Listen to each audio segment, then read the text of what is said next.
This has been a wild season of unexpected wins and losses, and this past weekend in college wrestling was more of the same. There were some upsets I never would have predicted, and new title contenders continue to emerge and disappear. And unfortunately, there was an injury that could really shake up an entire weight class. But let's start out with the NC State versus Oklahoma State duel, and I was in attendance at this duel, and I even got these sweet 3-point foam finger takedowns, but I hardly got to use them because NC State kind of got their butt kicked. Oklahoma State really did hand it to us. Camacho, he still looks to be in his slump. He lost to Troy Spratley. Just add Troy Spratley to the list of 47 different 125-pounders that can win the NCAA title come March. And Dayton Fix, he looked fantastic against Kyle Rainey. I mean, Kai really had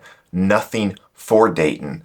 And there are some rumors that Dayton Fix might be dropping down to 125 pounds. The rumors are that he weighed in for this duel at 130 pounds, 3 pounds under. And the only reason you do that is because you might be descending to that 125-pound weight class. And if that happens, there will be a clear new number one at 125 pounds.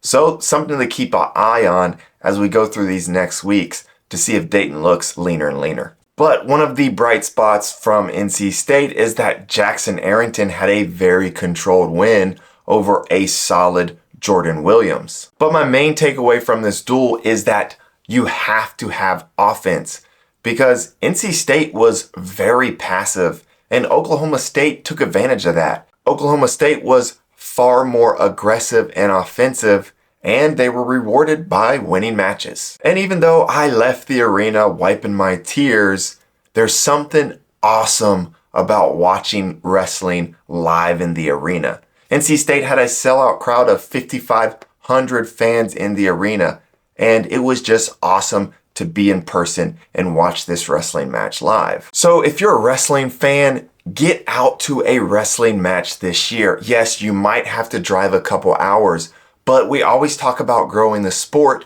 so let's grow the sport. The way you do that is to attend and watch wrestling. So get yourself out to a live wrestling match and hit the subscribe button. I'm so close to 4,000. And moving on to the next duel, we finally got to see Penn State wrestle again. They wrestled Oregon State. We're 2.5 months into the season, and I don't feel like Penn State's hardly wrestled at all. But we got to see him versus Oregon State, and Oregon State also had a record-breaking crowd. 8,300 people showed up to watch this match. What an incredible atmosphere. But Penn State did what Penn State does and kind of dominated the match, winning every single match but at 184 pounds, where Trey Munoz gets the upset over Bernie Truax. And there were a few things that stuck out to me in this match. First, at 125 pounds, and it looks like Penn State has found their 125-pounder in Brandon Davis, and he's probably their best 125-pounder since Nick Suriano.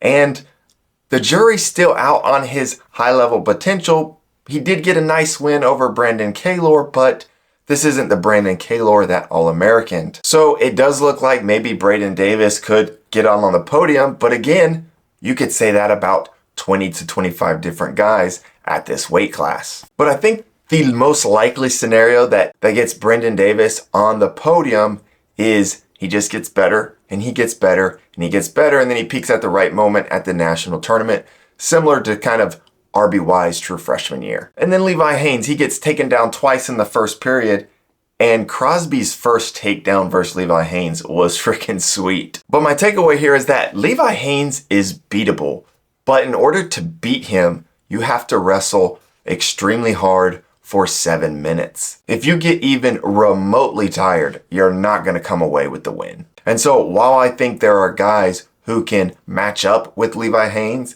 and compete with him, they're going to have to make sure their gas tank is in check, because if it's not, you're not going to beat him. And then that takes us to one weight class up at 165 pounds with Mitchell Messenbrink. I did a video on Mitchell Messenbrink saying if I thought he could win an NCAA title this season. I'll put the link to that video in the description below. Now, he still doesn't have a win over a top 5, top 10 guy, but he tech-falled Matthew Olguin in this match. So that is another data point that says, yes, he's ready to compete with these top 2 or 3 guys. Now, I'm probably not going to predict that he beats David Carr or Keegan O'Toole until I see it. But so far, he has the makings of what his career could be, of maybe he gets 2nd or 3rd this year.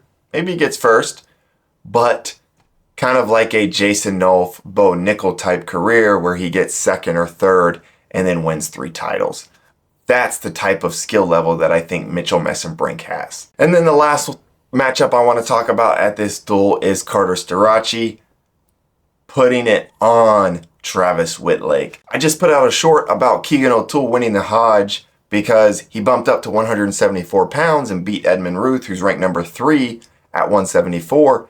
And Carter Starachi and Aaron Brooks haven't wrestled that many matches. But maybe there's a little egg on my face because if Carter Starachi wrestles like this all year and Tech Falls everyone he faces, he's obviously going to win the Hodge. And the reason why this is noteworthy to me is because this was not Carter's MO in previous seasons. He would win matches 5-2. He beat Nelson Brands 2-1. That Carter is no more. It does look like he's taken another jump. And there were so many more good duels this past weekend. We had Ohio State versus Cornell, Iowa State versus Arizona State, Cornell versus Virginia Tech, Northern Iowa versus Nebraska. Instead of going through every single duel, I'm going to go through a few different weight classes and call out some notable results and what they might mean for March. At 125 pounds, you have Jory Volk beating Caleb Smith. And then, as I said, Troy Spratley beat Camacho. And then also Dean Peterson, who was ranked number 2 in the country, losing to a unranked wrestler. So 125 pounds is a total mess. And I kind of tongue-in-cheek said there's 47 wrestlers that could win the title. But that's not much of a stretch.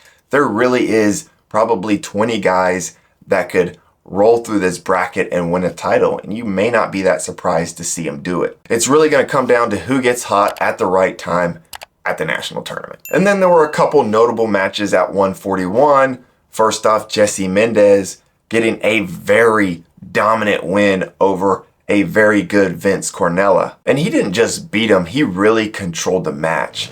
We've already dubbed Jesse Mendez as a title contender, but every time I watch him wrestle, I think more and more and am convinced more and more that he could really beat Bo Bartlett and beat Real Woods and really compete to win a national title. And unfortunately, I kind of feel the opposite for Brock Hardy. He loses to Kel Happel, and last season, I actually picked Brock Hardy to win the NCAA tournament right before the tournament happened.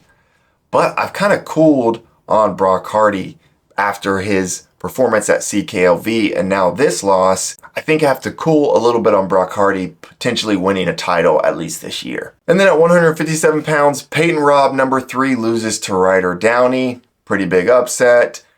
Ed Scott loses to Travis Teague. And then Meyer Shapiro Tech Falls Pally Gallagher.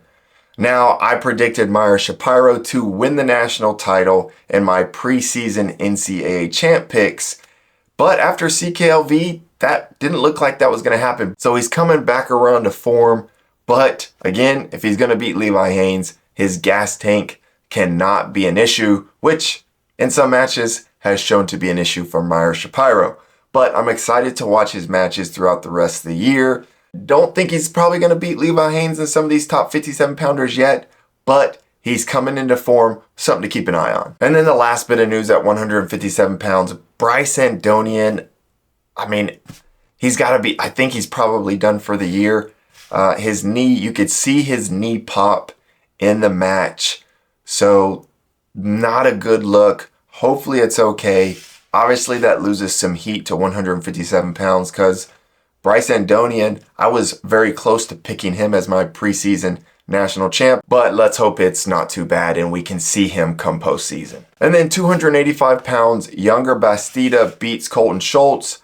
Unfortunately, I couldn't watch this match. I wasn't able to watch Iowa State versus Arizona State because it was on the Pac-12 Network Plus or something, and I didn't know how to get that. But Younger gets the win over Colton Schultz, and there was a humongous size difference here with Colton Schultz being almost every bit of 285 pounds, but Younger getting the win, which Younger probably now is put himself as one of the 3 guys that can win a title at 285 pounds with Greg Kurtvliet, Wyatt Henderson, and now Younger Bastida. That's it for this week. Subscribe.